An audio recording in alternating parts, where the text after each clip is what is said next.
तो आज हम ईरान के परमाणु ठिकानों पर जो हाल में अमेरिकी सैन्य हमले हुए हैं, उन पर जरा गहराई से बात करेंगे। इसे ऑपरेशन मिडनाइट हैमर कहा जा रहा है। जी, ये खबर वाकई में बहुत अहम है। हाँ, हमारे पास जो जानकारियां हैं वो इस घटना पर, इस पर आई अलग अलग प्रतिक्रियाओं पर और इसके पीछे के माहौल पर काफी कुछ बताती हैं। तो आज कोशिश रहेगी कि इसे ठीक से समझें कि आखिर हुआ क्या है और इसके मायने क्या हो सकते हैं। बिल्कुल। तो शुरुआत करते हैं अमेरिकी पक्ष से। राष्ट्रपति ने इसे एक क्या कहा, शानदार सैन्य सफलता। हाँ, और दावा यह है कि ठिकाने पूरी तरह से ध्वस्त कर दिए गए हैं। पूरी तरह।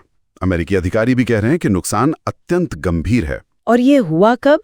22 जून 2025 सुबह के वक्त करीब 2:30 बजे ईरान के टाइम के हिसाब से।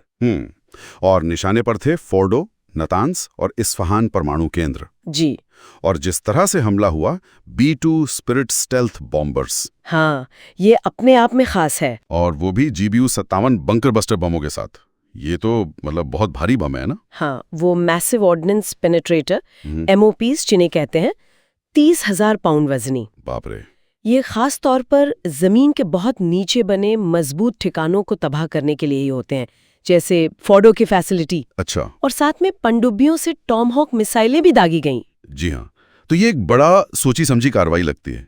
लेकिन यहाँ एक और बात ध्यान देने वाली है, जो आपने पहले इशारा किया था कि ये दशकों में पहली बार है जब अमेरिका ने सीधे ईरानी जमीन पर हमला किया है। बिल्कुल, खासकर जब ईरान और इजराइल के बीच पहले से इतना तनाव चल रहा है। तो ये सिर्फ एक मिलिट्री ऑपरेशन नहीं है, ये शायद अमेरिका की ईरान नीति में एक बड़ा शिफ्ट है। हाँ, और इसी वजह से शायद अमेरिका के अंदर भी इस पर बहस है। आपने बताया था डेमोक्रेट्स की चिंता के बारे में। हाँ, कुछ डेमोक्रेट सवाल उठा रहे हैं कि क्या ये संवैधानिक है, क्या इसके लिए कांग्रेस की मंजूरी ली गई।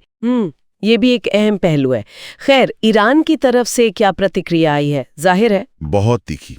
उन्होंने इसे जघन्य अपराध कहा है, अवैध कार्य बताया है और अमेरिका पर अंतर्राष्ट्रीय कानून तोड़ने का आरोप लगाया है। जी।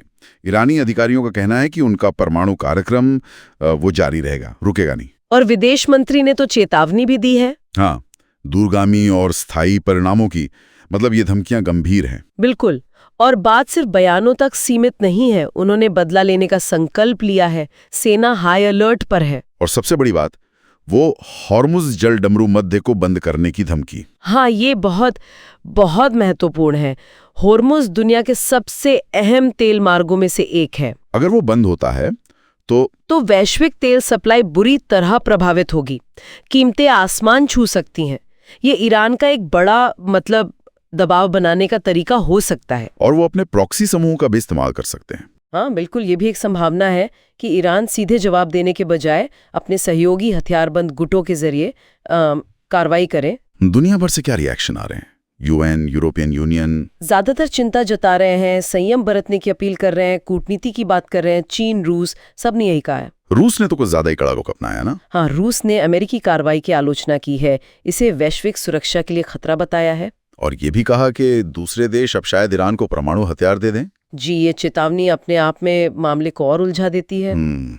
तो मतलब ये पूरी घटना अंतर्राष्ट्रीय कानून, देशों की अपनी सीमा है और पूरे मिडिल ईस्ट की स्थिरता, इन सब पर गंभीर सवाल खड़े कर रही है। बिल्कुल, अमेरिका का अब तक तो वो प्रॉक्सी वॉर या समर्थन तक सीमित था, अब सीधे ईरान में हमला, ये समीकरण बदल रहा है। तो इन सारी बातों को देखे, ये तनाव, ये धमकियां, इसका निचोड़ क्या निकलता है? असल जवाबी कार्रवाई का खतरा है, ईरान या उसके सहयोगी गुटों की तरफ से।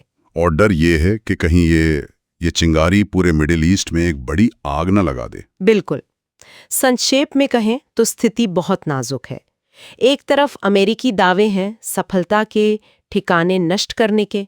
दूसरी तरफ ईरान का इनकार है, बदला लेने का इरादा है और परमाणु कार्यक्रम जारी रखने की जिद।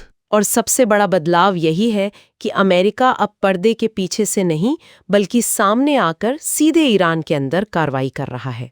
इसके नतीजे दूर तक जा सकते हैं। हाँ, क्षेत्रीय लड़ाइयों से लेकर वैश्विक ऊर्जा संकट और कूटनीतिक उथल-पुथल तक कुछ भी हो सकता है। तो आज की इस चर्चा को यहीं विराम देते हैं। जी। लेकिन एक सवाल है जो श्रोताओं के लिए छोड़े जाते हैं सोचने के लिए।